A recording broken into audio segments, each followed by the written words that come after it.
बिहानी।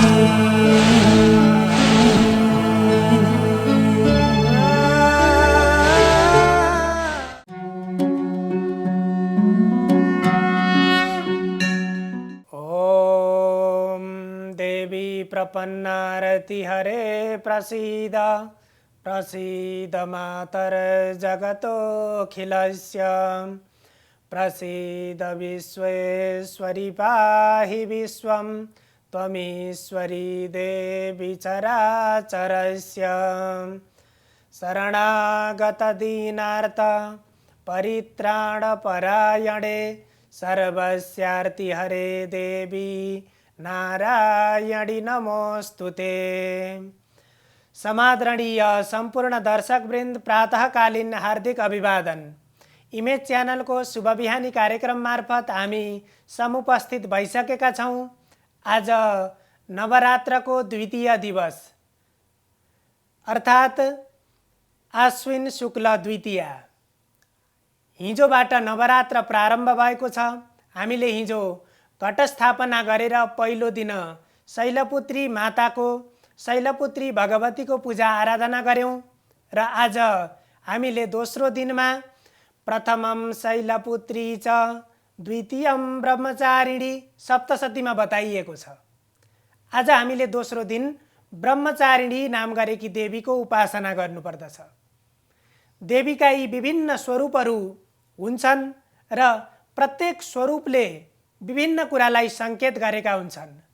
हामीले प्रत्येक स्वरूपको आराधना गरिसकेपछि देवीबाट विभिन्न हाम्रा अभिलाषाहरूलाई हामीले पूरा गर्न सक्दछौँ। ब्रह्मचारिणी, यहाँ ब्रह्मचारिणी देवी, ब्रह्म शब्दको अर्थ हुन्छ तप अर्थात् तपस्या। ब्रह्मचारिणी देवीलाई तपस्चारिणी भनेर पनि भनिन्छ, किनभने तपस्याद्वारा आफ्नो अभिष्ट सिद्ध गर्ने भएको हुनाले, देवीको तपस्याद्वारा देवीको आराधनाद्वारा आफ्ना अभिष्टहरू प्राप्ति गर्ने भएको हुनाले र आज ब्रह्मचारिणी देवीको हामीले उपासना गरेर जसले यो नवरात्रको समयमा ब्रह्मचारिणी देवीको आराधना गर्दछ, तपस्या गर्दछ र जुन देवीलाई हामीले तपस्याद्वारा प्रसन्न बनाएर आफ्ना अभिष्टहरू प्राप्त गर्न सक्दछौँ। भगवान रामचन्द्र भगवानलाई पनि जीवनमा आपत्ति आइलागेको थियो। हामी मानवलाई मात्रै होइन, किनभने यो जीवनको क्रममा अवरोधहरू, व्यवधानहरू जसलाई पनि आउँछन् र त्यो व्यवधानबाट छुटकारा पाउनको लागि, त्यसबाट उन्मुक्ति प्राप्त गर्नको लागि हामीले भगवतीको उपासना गरेर त्यो भगवतीबाट त्यो शक्ति हामीले प्राप्त गर्न सक्दछौँ। हामी धेरैले विभिन्न सन्दर्भमा सुन्ने गरेका छौँ, भगवान रामचन्द्रलाई जीवनमा अत्यन्त कठिन समय प्राप्त भयो। रावणले सीतालाई हरण गरेर लग्यो। त्यो भन्दा ठुलो आपत्ति भगवान रामको लागि अरू थिएन होला, किनभने भगवान रामचन्द्र एउटा आदर्श व्यक्ति पनि हुनुहुन्थ्यो।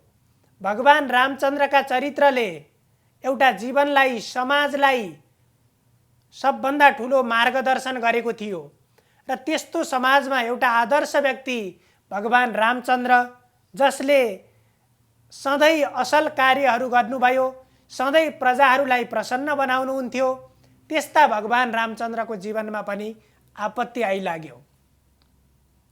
र हामीले मात्रै होइन, त्यसरी आपत्ति आइलागेपछि भगवान रामचन्द्रले पनि यो नवरात्रको उपासना गर्नुभयो। नवरात्रभर 9 दिनसम्म व्रत बस्नुभयो।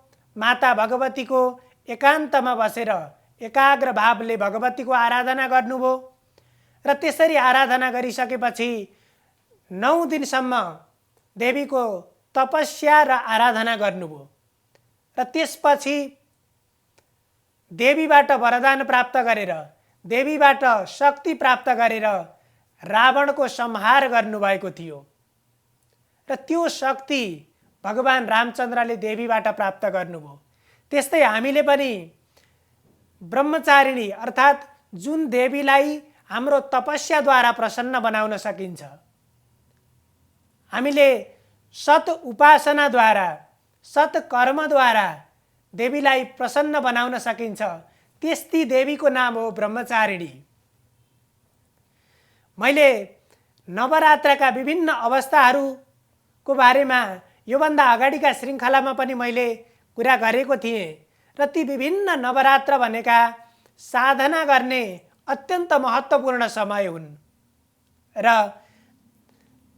असार र पुसमा पर्ने नवरात्रहरूमा जसले अत्यन्त गोप्य रूपमा साधकका रूपमा देवीको उपासना गर्ने गर्दछन् र ती नवरात्रलाई अत्यन्त महत्त्वपूर्ण मानिन्छ, किनभने ब्रह्मचारिणी देवीको उपासनाद्वारा आफ्नो त्यो तपस्याद्वारा, तपस्या गर्नलाई अरू कोही पनि चाहिँदैन, आफू एकाग्र बनेर एक चित्त बनेर तपस्या गर्ने हो र त्यसरी तपस्या गरिसकेपछि देवीलाई, साक्षात् देवीलाई हामीले प्राप्त गर्न सकिन्छ। हामीले देवीको उपासना गर्दछौँ, देवीको पूजा गर्दछौँ र देवीका विभिन्न यी चरित्रहरू श्रवण गर्दछौँ र यसबाट जुन शास्त्रले जुन विधान हामीलाई बताएको छ, हामीले जुन दिन जुन देवीको स्वरूपको हामीले पूजा गर्नुपर्दछ भनेर शास्त्रले निर्देश गरेका छन्, ती देवीको हामीले उपासना गर्दै गर्दा हामीले देवीलाई अर्थात् देवीबाट प्राप्त गरेको त्यो शक्तिलाई आफूभित्र समाहित गरेर हाम्रो जीवनलाई परिवर्तन गर्न सक्छौँ। समाजमा भएका विभिन्न जुन आसुरी प्रवृत्तिलाई अन्त्य गरेर, आसुरी प्रवृत्तिको निराकरण गरेर हामीले दैवी प्रवृत्ति, दैवी गुणलाई आर्जन गर्न सक्दछौँ।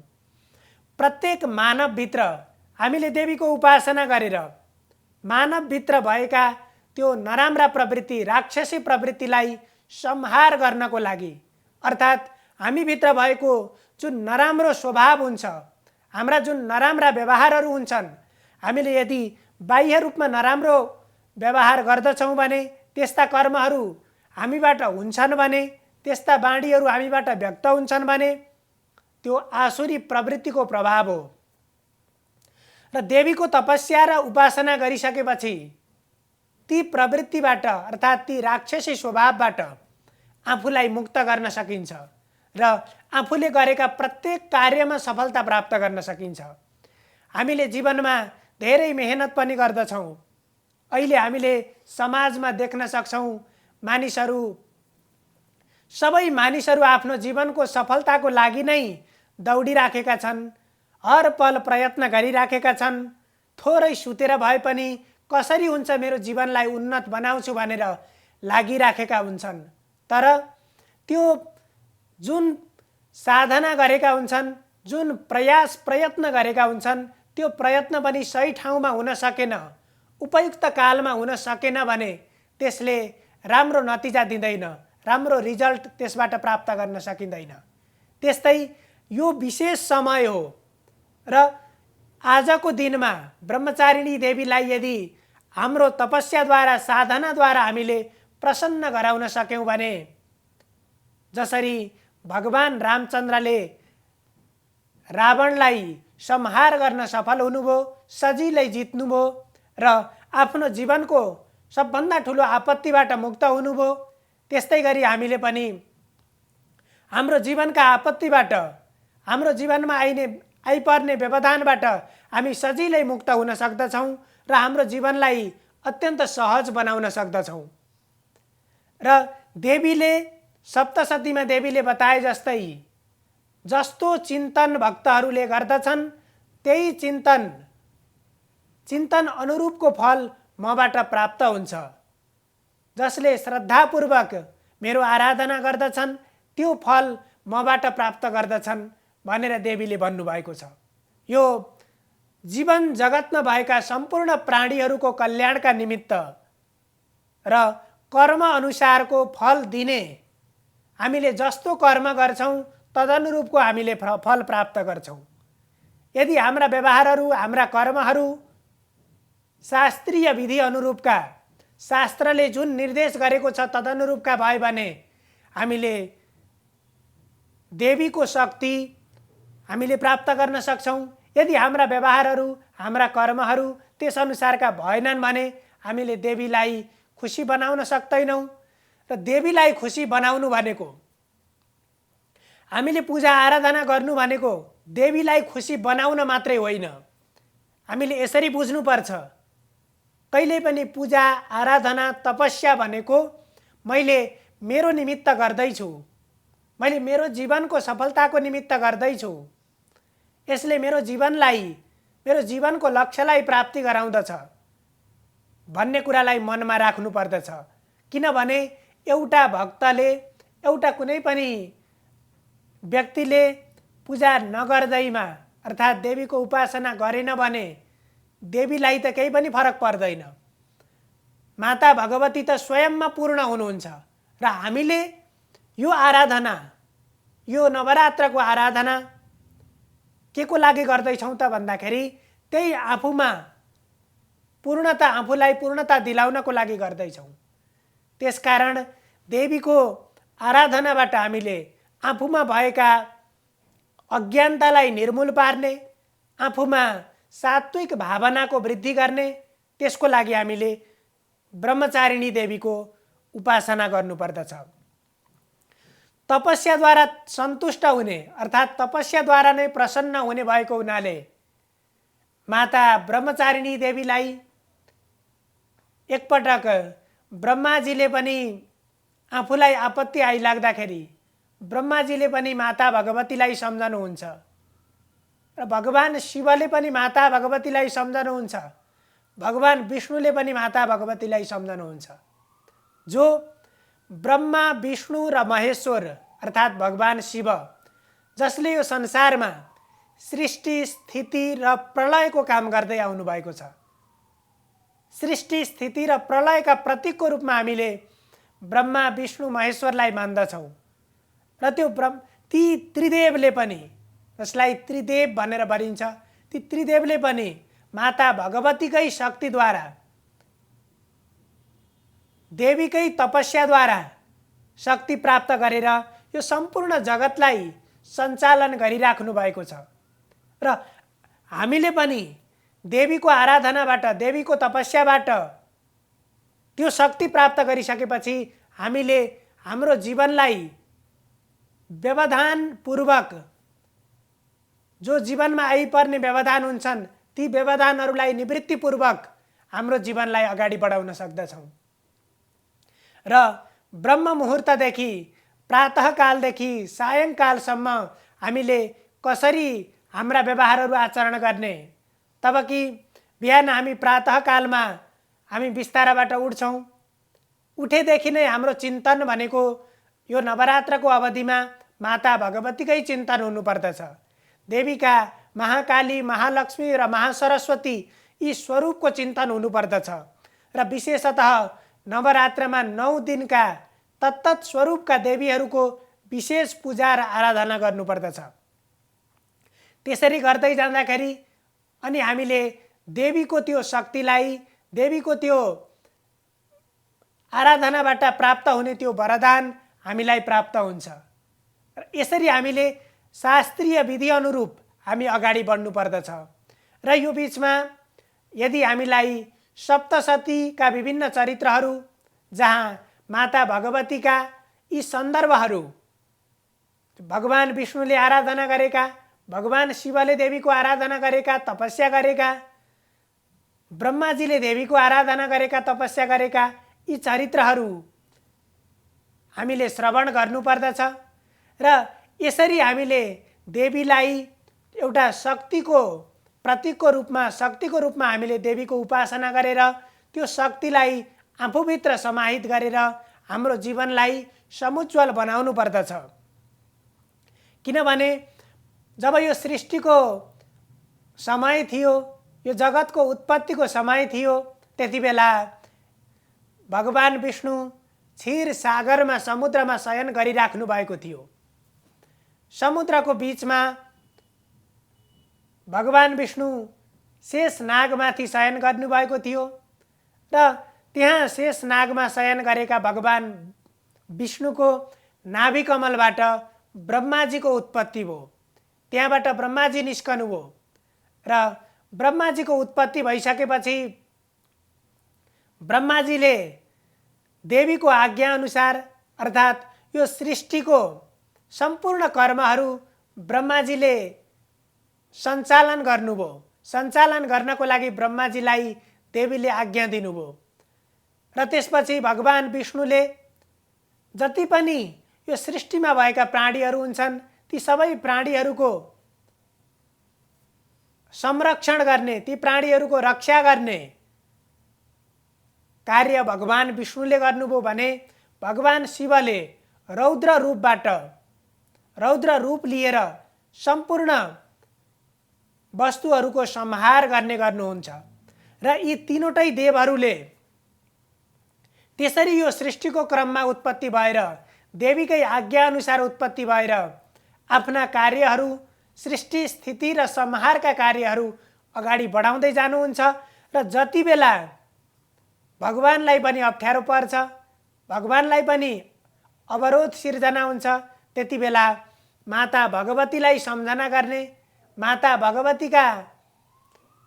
भगवतीको प्राप्तिको लागि स्तुति गर्ने र त्यसरी स्तुति गरिसकेपछि भगवती प्रकट हुनुहुन्छ र प्रकट भएर भगवतीले आफ्नो शक्ति, त्यो ऊर्जा, तपस्याबाट प्रसन्न भइसकेपछि त्यो वरदान दिनुहुन्छ र हामीले पनि हाम्रा यदि जीवनका असफलताहरू छन्, हामीले जीवनमा गरेका कर्मबाट हामीले पूर्णता प्राप्त गरेका छैनौँ, हाम्रा चाहनाहरू पूरा भएका छैनन् भने हामीले देवीको उपासना गर्नुपर्दछ।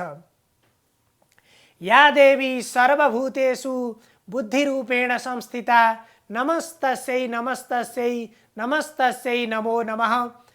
मेरो बुद्धिमा देवीको वास होस्, मेरो मनमा देवीको वास होस्, देवी म भित्र समाहित हुनुहोस् भनेर त्यो कुरालाई हामीले मनन गरेर अनि देवीको आराधना र तपस्या गर्यौं भने देवीले हामीले चाहेको कुरा वरदान दिनुहुन्छ र त्यसपछि माता भगवतीले भने जस्तै भगवानले त देवीको उपासना गरेर त्यो शक्ति प्राप्त गर्नुभयो भने हामीले त सजिलै प्राप्त गर्न सक्दछौँ। किनभने प्रातःकालदेखि सायंकालसम्म हामीले गर्ने चिन्तन, हाम्रा व्यवहार र हाम्रा कर्महरू अनुरूप नै हामीले फल प्राप्त गर्ने हो। ब्रह्म मुहुर्तमा उठेर हामीले जुन कुराको चिन्तन गर्छौँ त्यही कुरा हामीले प्राप्त गर्ने हो। त्यसकारण यो अवधिमा, यो नवरात्रको समयमा हामीले पूर्णतया हाम्रो समयलाई गलत काममा, गलत प्रवृत्तिमा, हाम्रा कार्यहरू, हाम्रो सोचाइ, हाम्रो चिन्तनलाई त्यता लैजानु हुँदैन र त्यता नलगेर हामीले पूर्णतया देवीमा आफूलाई समर्पित गर्यौं भने देवीले हामीलाई पनि तदनुरूपको हामीलाई शक्ति दिनुहुन्छ र त्यो शक्तिबाट हामीले आफ्नो जीवनलाई अगाडि बढाउन सक्छौं। र देवीका जो ब्रह्मचारिणी देवीका पनि तीन स्वरूपहरू, देवीका जति बेला देवीको स्वरूप उपस्थित हुन्छ त्यहाँ देवी सँगसँगै महाकाली, महालक्ष्मी र महासरस्वती यी तीनवटा स्वरूप देवीसँग सँगसँगै रहेका हुन्छन् र यी तीन स्वरूपले सत्व, रज र तम यी तीन गुणको संकेत गरेका हुन्छन् र हामीभित्र पनि प्रत्येक मानवभित्र हामीले देवीको आराधना गर्नु भनेको, यी तीन स्वरूपका देवीको आराधना गर्नु भनेको आफूभित्र भएको ती स्वरूपको, ती प्रतीकको हामीले आराधना गर्नु हो, आफ्नो आराधना गर्नु हो। त्यसकारण यदि आफूमा सात्विक गुणको अभिवृद्धि गराउनको लागि हामीले सात्विक भावनाले देवीको तपस्या गर्नुपर्दछ, देवीको आराधना गर्नुपर्दछ।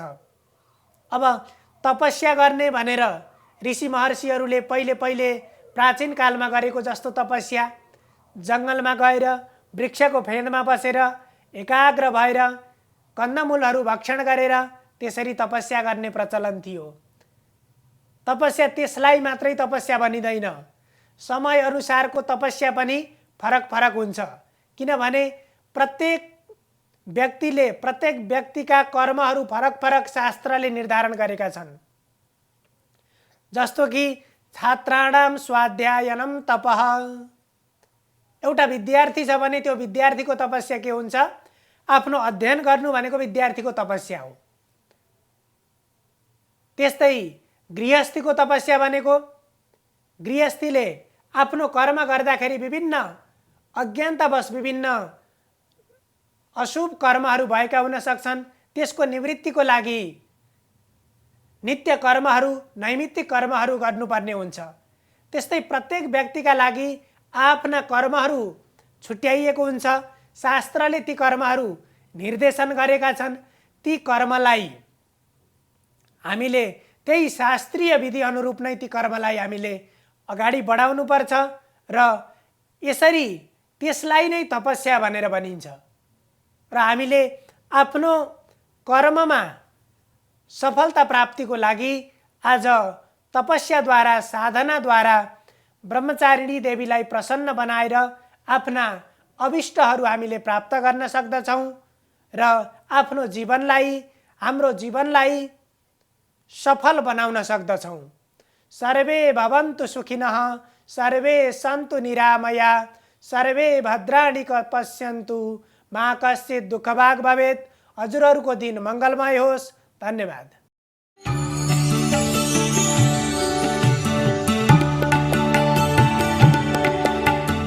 नमस्कार, यहाँहरूलाई स्वागत छ तपाईको आजमा। आज मिति 2078 साल असोज 22 गते शुक्रबार।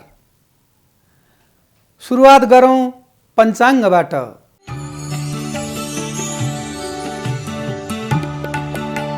आज असोज शुक्ल द्वितीया तिथि, विक्रम सम्मत 2078 असोज 22 गते शुक्रबार, ईस्वी सम्मत 2021 अक्टोबर महिनाको 8 तारिक, नेपाल सम्मत 1141 कौलाथ्य द्वितीया। आज सूर्योदय 6 बजे भयो भने सूर्यास्त 5 बजेर 45 मिनटमा हुनेछ। आज स्वाति नक्षत्र रहेको छ। करण कौलव, योग विषकुम्भ रहेको छ। चन्द्र राशि भने तुलामा रहेको छ।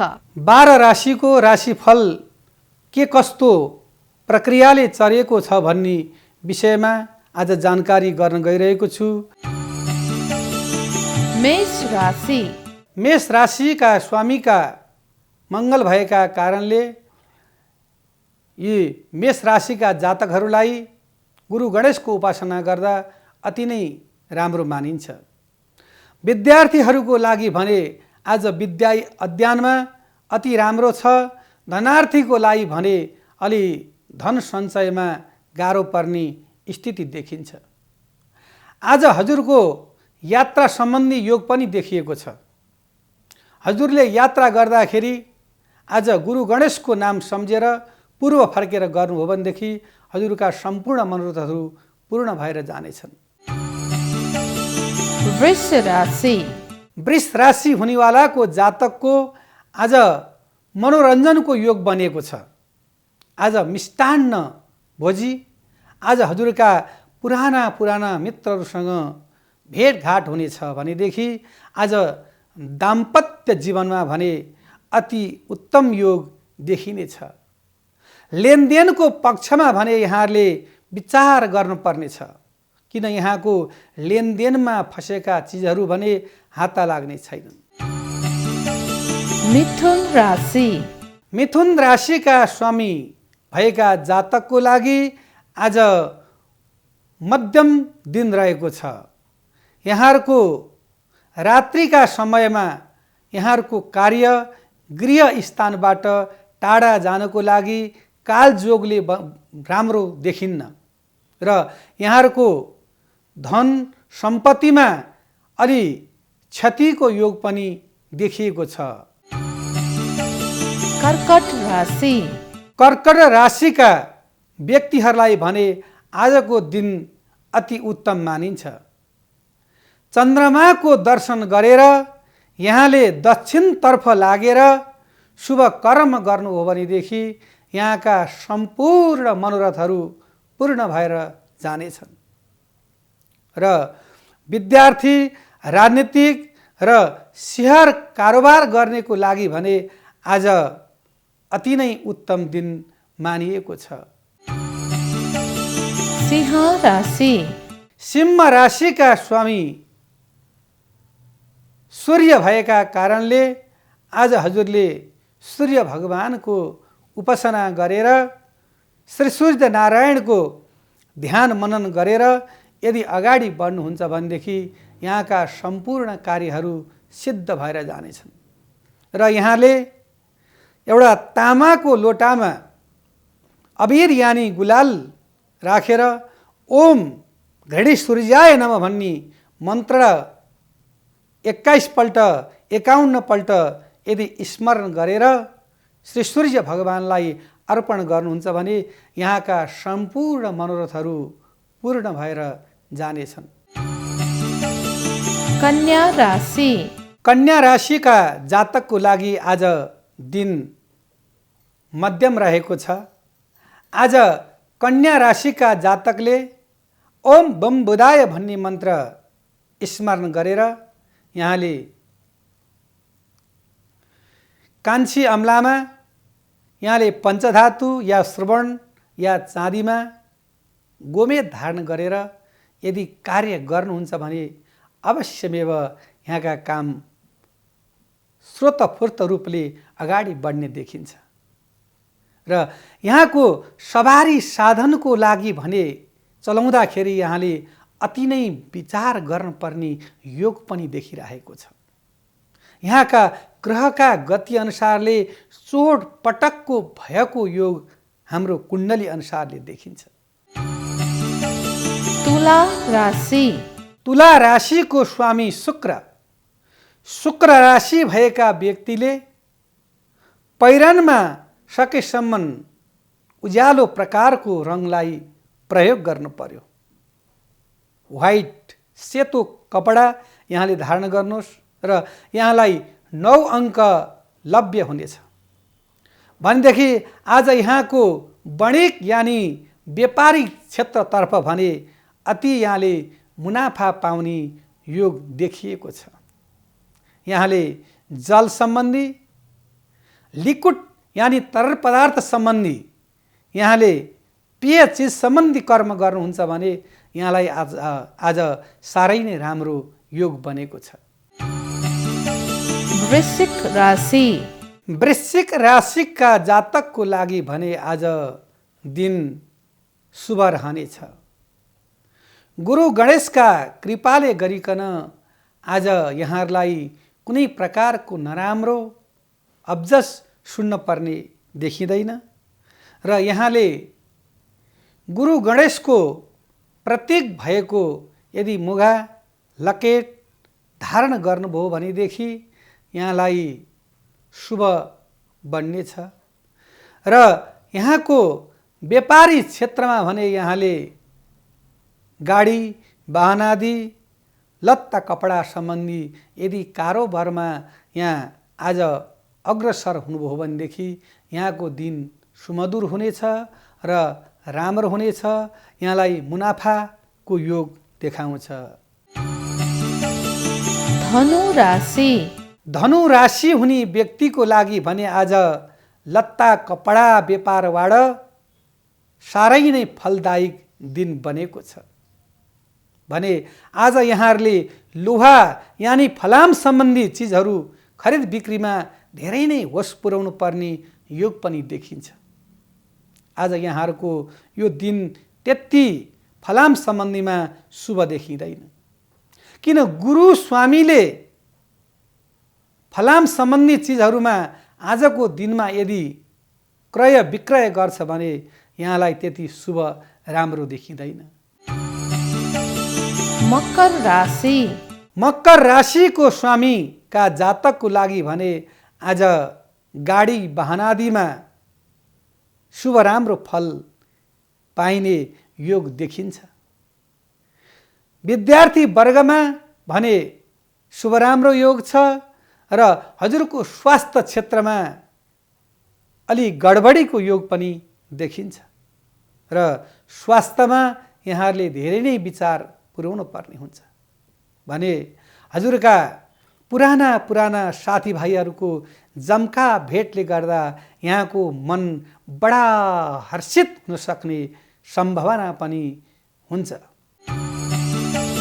कुम्भ राशि। कुम्भ राशिको जातकको लागि भने आज दिन उत्तमै मानिएको छ। बिहान पखको योग भने यहाँको लागि अति उत्तम छ र 15 बजे यानि 3 बजे पश्चात भने यहाँले कार्य गर्दा अलि सोचनीय ढङ्गले अगाडि बढ्न पर्ने योग देखिन्छ। ग्रह गतिका अनुसार यहाँको आजको दिनलाई त्यति नकारात्मक लिन त सकिँदैन, तर रात्रिकालीन सत्रमा भने यहाँले हिँडुलको अवस्थामा अलि विचार गर्न पर्ने अवस्था देखिएको छ। मीन राशि। मीन राशिका स्वामी भएका व्यक्तिको भने आज स्वास्थ्यमा अलि समस्या देखा पर्नेछ। शरीर झमझमाउने जस्तो, युरिक एसिड जस्ता दोषहरू पनि यहाँ देखिन्छ भने विद्यार्थी वर्गमा सकारात्मक नै छ र व्यापारी पक्षमा भने यहाँलाई जल सम्बन्धी यानि लिक्विड सम्बन्धी, तरल पदार्थ सम्बन्धी यहाँले लेनदेन कारोबार गर्नुहुन्छ भनेदेखि यहाँको लागि राम्रो मानिन्छ र यहाँका पुराना रोकिएका विघ्न बाधा अप्ठ्यारा कार्यहरू पनि लगभग पूर्ण भएर जाने देखिन्छ र यहाँको आजको दिन शुभ छ र 12औं राशिको लागि आज दिन मङ्गलमय होस्। हस्त नमस्कार। हरि ओम तत्सत्।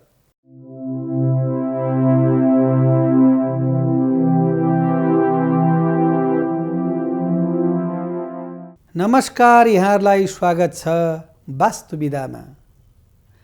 वास्तु भनेको के हो? वास्तु भन्ने बित्तिकै हाम्रो मानसपटलमा यो कुराको ज्ञान हुन्छ कि घर कसरी बनाउने, मन्दिर कसरी बनाउने, होटेलहरू कसरी बनाउने, सभासद हलहरू कसरी बनाउने, ठुल्ठुला हाम्रा सेमिनारहरू कसरी बनाउने, त्यो कुरामा हाम्रो दिमागमा उब्जिन्छ। र त मानव सभ्यता जब मानव जन्म भयो त्यो समयदेखि नै मानवले वास्तु सम्बन्धी नै ज्ञान चेतना अवधारणा गर्दै आएको इतिहास पुराणमा देखिन्छ। शास्त्रमा पनि यसको वर्णन छ र राजा महाराजका पालादेखि नै यो वास्तु शैलीद्वारा नै घर निर्माण, मन्दिर निर्माण बनेको देखिन्छ र हाम्रा गुफा कन्दराहरूमा पनि जुन पाषाण यानि ढुङ्गाले बनाएका कलाकृतिहरू पगौडा शैली भए र यस्ता गृहहरूमा पनि हामीले अहिले पनि देख्न सकिन्छ कि त्यसमा वास्तुको प्रयोग भएको छ।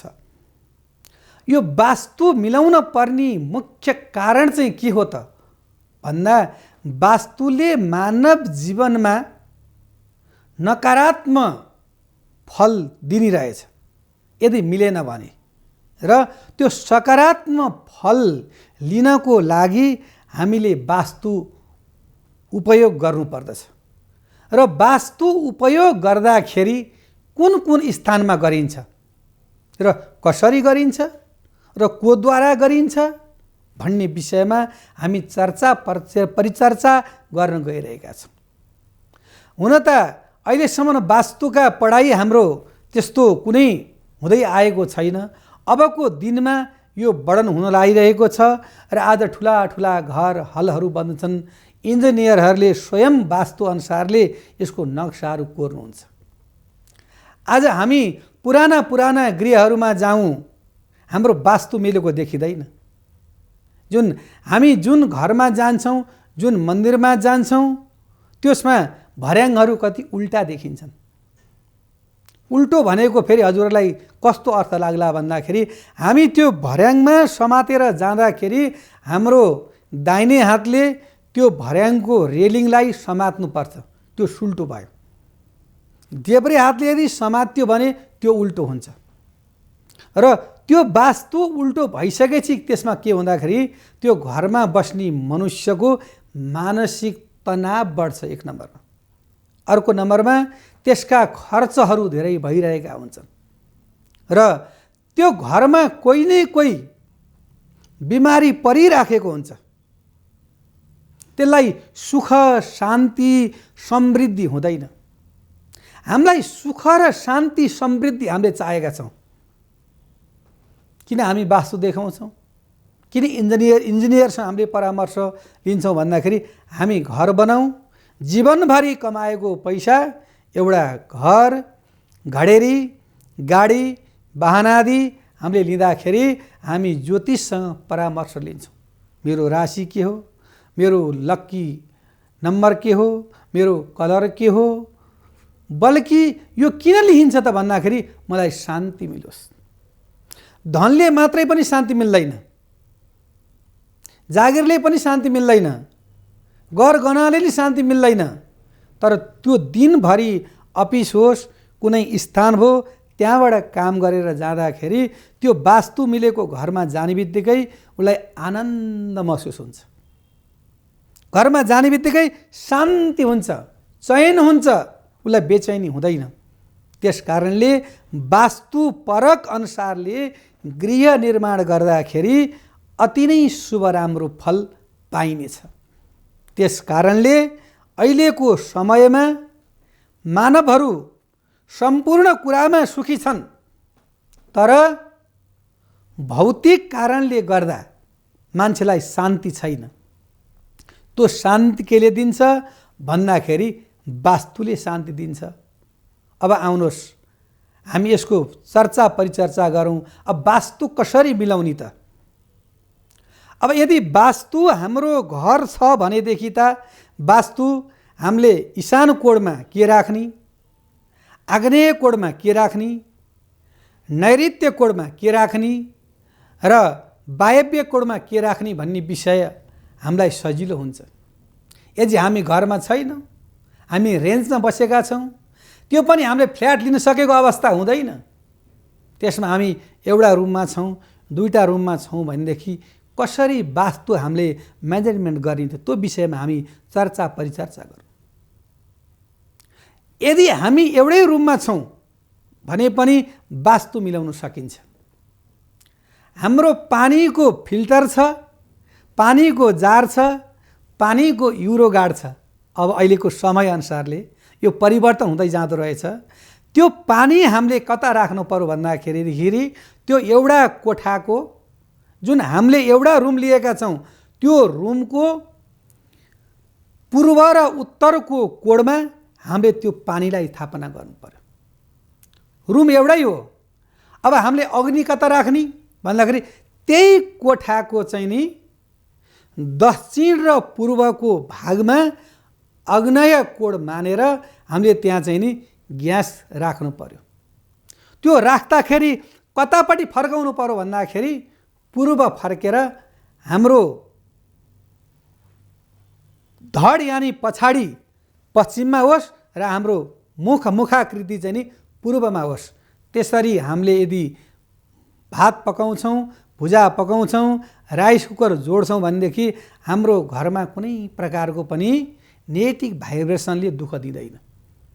यदि हामीले वास्तुता मिलाउन खोजेका छौँ तर हामीले के छ त भन्दाखेरि खाना त बसाल्यौँ, हाम्रो त्यो किचनको स्ल्याब चाहिँ नि दक्षिणतर्फ छ र हाम्रो यो मुखाकृति चाहिँ नि दक्षिणतर्फ फर्केको छ भनेदेखि त्यो भुजा बनाउने व्यक्ति यानि त्यो भात परोस्ने व्यक्तिले त्यो जुन दिन्छ त्यो व्यक्तिले खान्छ भनेदेखि त्यो के त भन्दाखेरि राक्षसी भोजन हुन्छ।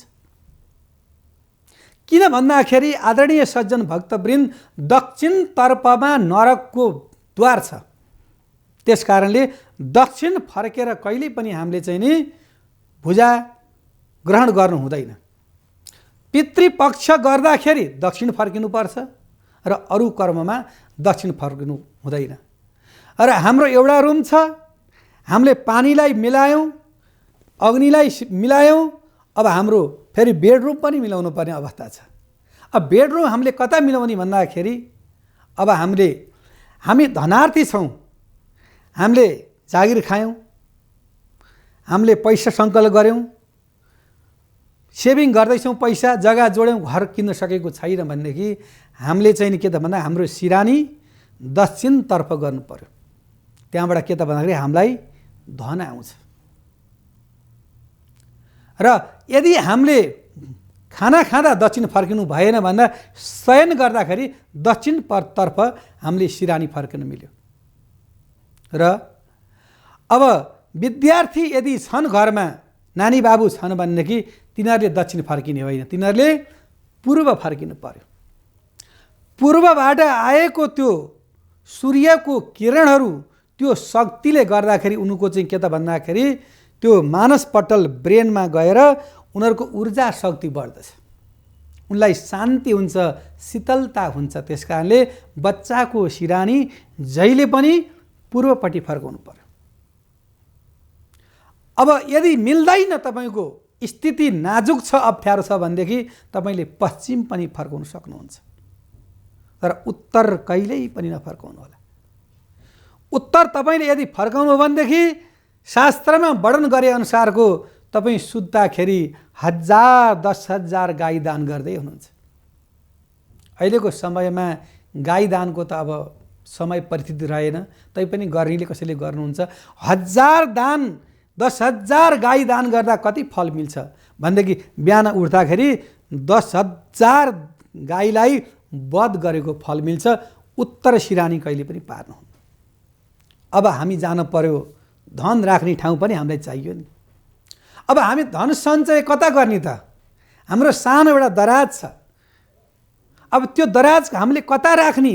त्यसको चाहिँ नि बिर्को यानि घर्रा हामीले कता खोल्ने भन्दाखेरि त्यो हामीले चाहिँ उत्तरतर्फ खोल्नु पर्छ। यदि उत्तरतर्फ त्यो हामीले बिर्को खोल्यौँ, निकाल्यौँ भनेदेखि त्यसमा कुबेरको बास हुन्छ। जहिले पनि वास्तुमा उत्तर अति शुभ मानिन्छ, पूर्व पनि शुभ मानिन्छ, तर दक्षिण र पश्चिम त्यति शुभ मानिन्न। तर समय परिस्थिति अनुसारले र अब जग्गाको मोडै त्यसो छ भनेदेखि त्यसलाई वास्तु मिलाएर पनि गर्न सकिन्छ। हुँदै नहुने भन्ने कुरा छैन। रोग नलागेको राम्रो, तर रोग लाग्नुभन्दा पहिला त्यसलाई औषधि खानु, मुख बार्नु राम्रो हो। र यदि हजुरको दराज हजुरले पश्चिमपट्टि फर्काएर यदि राख्नु भनेदेखि पश्चिम भनेको वायव्य कोण हो, त्यसमा हावाको प्रकोप धेरै हुने भएका कारणले हजुरका जति सम्पत्तिहरू राख्नुहुन्छ खर्च गरेको छैन। भक्तहरू आउनुहुन्छ, गुरु पसलमा सामान राख्यो, सबै बिक्री गरिसकेँ, तर फेरि सामान हाल्न हुँदैन। मैले खाएको पनि छैन, लाएको पनि छैन, कसैलाई दिएको पनि छैन, मलाई के वास्तु बिग्रियो होला त? यसको केही निराकरण गरिदिनुहोस् न। तपाईँको गल्ला कता फर्केको छ भन्दा पश्चिमपट्टि मेरो डयर फर्केको छ। जति तपाईँले त्यो राख्नुहुन्छ त्यो पैसाको तपाईँको के छ त भन्दाखेरि त्यो चाहिँ नि सम्पूर्ण तत्त्वहरू तपाईँको चाहिँ नि हावामा बगिरहेको छ। त्यस कारणले तपाईँको वास्तु चाहिँ नि शान्ति भएन। त्यो वास्तु यदि शान्ति भएन र वास्तु मिलेन भनेदेखि तपाईँलाई कुनै प्रकारको पनि ऊर्जा आउँदैन। ऊर्जा शक्ति प्राप्त गर्नको लागि घरमा वास्तुको अति आवश्यकता छ। सक्नुहुन्छ भनेदेखि तपाईँले घर बनाउनुभन्दा पहिला नै ज्योतिष गुरुजीहरू वास्तुविदलाई देखाउनुहोस्, इन्जिनियरलाई देखाउनुहोस्।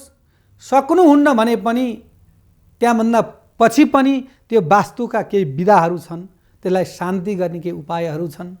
सकेसम्म घरमा हुन त पहिलाका भवनहरूमा धेरै पिल्लरहरू देखिन्थ्यो, अहिले पिल्लर देखिन्न। पिल्लर मुनि बस्नु शुभ राम्रो हुँदैन र पिल्लर मुनि किचन पनि हुँदैन, पिल्लर मुनि सुत्न पनि हुँदैन। त्यस कारणले घर बनाउँदाखेरि नै त्यो घरको एरियालाई वास्तुपरक यदि बनाउनु सक्नुभयो भनेदेखि तपाईँलाई कुनै प्रकारको पनि ऋण, शत्रु, रोग, व्याधि लाग्दैन। अर्को कुरो एउटा दर्शकको सामने म प्रश्न गरिरहेको छु, यदि हजुरको घडेरी मिलेन, हजुरले मिलेन भनेर आफ्नो इच्छा माफिक हजुरले यदि पूर्व र दक्षिणको आग्नेय कोणमा यदि हजुरले शौचालय यानि टोयलेट निर्माण गर्नु भनेदेखि स्लो पोइजन अनुसारले हजुरलाई क्यान्सर अवश्यमेव हुन्छ। त्यसकारणले वास्तु अनुसारले नै हामीले कर्म गरौँ र वास्तु देखौँ, वास्तु सुनौँ र वास्तु परामर्श लिएर हजुरहरूले घर निर्माण गर्नुहोस्, घरमा बस्नुहोस् भनेदेखि यहाँहरूको सम्पूर्ण मनोरथहरू पूर्ण हुन्छ भन्दै म बिदा हुन्छु। हस्त नमस्कार।